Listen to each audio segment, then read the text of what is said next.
ওম রহমতুল্লাহি ওয়া বারাকাতুহু। কি হলো তোমার? তো আপনাদের সামনে হাফেজ আসিফ হোসেন না শেখ শেখ দাঁড়িয়ে আছে। তো আসিফ একটা ছোট্ট করে কোরআন তেলাওয়াত শোনাবে। এই যে আমরা দর্শক আছে দেখতে পাচ্ছেন আমাদেরকে, ঠিক আছে? এই দর্শকগুলোকে কোরআন তেলাওয়াত শোনাবে আসিফ। চলো শোনাও তো একটা ছোট্ট করে,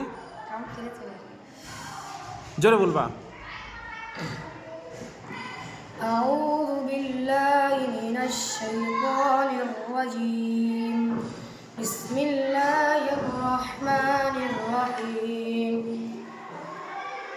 إن الذين كفروا وصدوا عن سبيل الله قد ضلوا ضلالا بعيدا.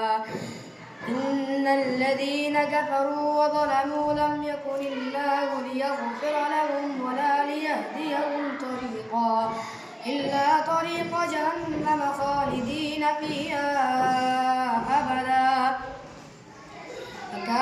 وكان الله عليما حكيما. يا أيها الناس قد جاءكم الرسول بالحق من ربكم فآمنوا خيرا لكم وإن تكفروا فإن لله ما في السماوات والأرض وكان الله عليما حكيما. صدق الله العظيم. মাশাআল্লাহ মাশাআল্লাহ, কেমন হয়েছে? আলহামদুলিল্লাহ, খুব ভালো হয়েছে না? তুমি লুকু লেগে বেড়াচ্ছ না ইঁদুরের মতো? আহা,